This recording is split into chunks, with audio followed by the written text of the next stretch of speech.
आप देख रहे हैं यंग बाइट्स। मैं हूं आपके साथ पूजा ठाकुर। आज के हमारे आइडियाज़ एक्सचेंज के प्रोग्राम में मैं आपको मिलवाने जा रही हूं जम्मू म्यूनसिपल कॉरपोरेशन के हेल्थ ऑफिसर डॉक्टर शमीम मिर्ची से।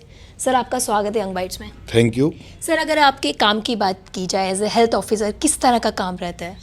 एज ए हेल्थ ऑफिसर यहाँ पूरी जम्मू की सैनिटेशन का जो काम है, क्लीनिनेस का है, वो सारा जम्मू म्यूनसिपल कॉरपोरेशन का काम है। तो as a health officer I am supervising all, ये जो हमारे सफाई कर्मचारी ये जो सारी रोड्स और लेन्स एंड ड्रेन्स और नाला क्लीन कर रहे हैं, ये करते रहते थे।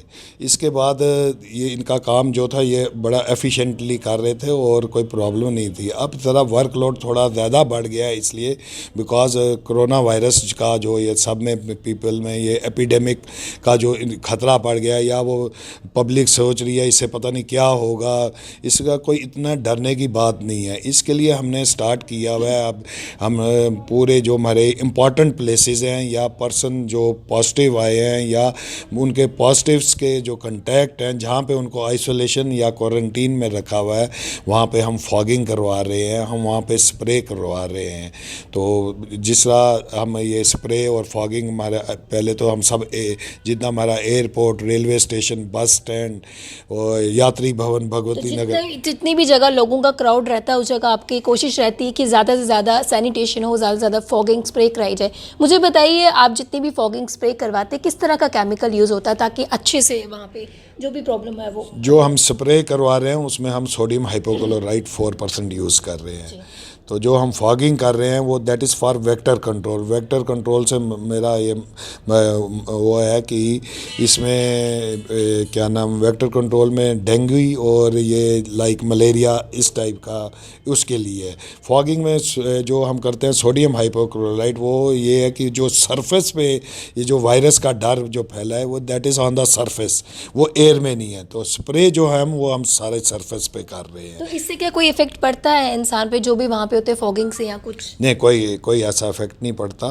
तो फॉगिंग तो हमने करना ही करना है, डेली हम रूटीन पे कर रहे हैं। जो इम्पोर्टेंट प्लेसेस हैं या जो कंटैक्ट्स वाले हैं या ऑल हॉस्पिटल्स जहाँ पे हैं हमारे, all hospitals, high court, RTO office, Divcom office, ये रेलवे स्टेशन, तो वेयर हाउस, ट्रांसपोर्ट यार्ड। जी, लगातार आपके द्वारा सैनिटेशन का काम किया जाता है एज ए हेल्थ ऑफिसर। काफ़ी सारा आपने काम करे, और जिस तरह से कोरोना वायरस आ चुका है, लोग काफ़ी डरे हुए हैं। हालांकि इतनी डरने की बात नहीं है, अगर ज़रूरत है थोड़ी प्रिकॉशन की, थोड़ी अवेयरनेस की, लेकिन अभी भी लोग कहीं ना कहीं डरे हुए हैं। अभी आपका काम भी बहुत ज़्यादा बढ़ चुका है, तो दिन में कितनी सारी कॉल्स आपको आती हैं, कितना ज़्यादा प्रेशर रहता है आपको? दिन में मुझे कम से कम 1000 के करीब कॉल्स आती हैं। तो प्रेशर तो बहुत है, पर anyhow we are doing it, this is a challenge for us. तो इसमें ऐसा है कि हम डरेंगे नहीं, काम करेंगे। पैनिक होने की कोई ज़रूरत नहीं है। सिर्फ थोड़ा मेरी यही एडवाइस है कि सोशल गैदरिंग्स जो हैं वो कम की जाएं, अवॉइड की जाएं। ये कोई रिलीजियस फंक्शन है वो भी अवॉइड किए जाएं, और एटलीस्ट आर्म्स लेंथ जो हम बोलते हैं या 1 मीटर की दूरी पे रहना चाहिए। और अपने हाथ जो हैं, अगर सैनिटाइज़र मिल जाए तो अच्छी बात है, नहीं है तो सिंपल सोप से भी साफ़ करें। और अगर कहीं आपको मजबूरी गैदरिंग में जाना है, फेस मास्क का यूज़ कीजिए। तो फेस मास्क की भी बहुत ज़्यादा किल्लत मार्केट में थी, लेकिन फिर भी एक चीज़ है कि जैसे भी अगर कहीं जा रहे हैं तो हम कोई भी कपड़ा रख सकते हैं, कोई भी रुमाल हम रख सकते हैं, वो भी फेस उतना ही हेल्प करेगा जितना उतना ही हेल्प करेगा। आप अगर अपना रुमाल, अपना हैंकरचीफ भी रखेंगे, रोज़ाना धो लीजिए तो वो रख लें, दैट इज़ आल्सो वेरी मुझे एक इफेक्टिव। चीज़ बताइए, अगर कोरोना वायरस के जिस तरह से कुछ सिम्टम्स हैं, जिस तरह से एकदम से बुखार होना, कफ होना, तो मुझे एक चीज़ बताइए कि अगर किसी को ये सिम्टम लगता है, क्योंकि जिस तरह से वेदर चेंज हो रहा है, आमतौर पे किसी को भी अगर ऐसी कोई शिकायत रहती है तो वो कहीं डर जाते हैं कि ये कोरोना तो नहीं है।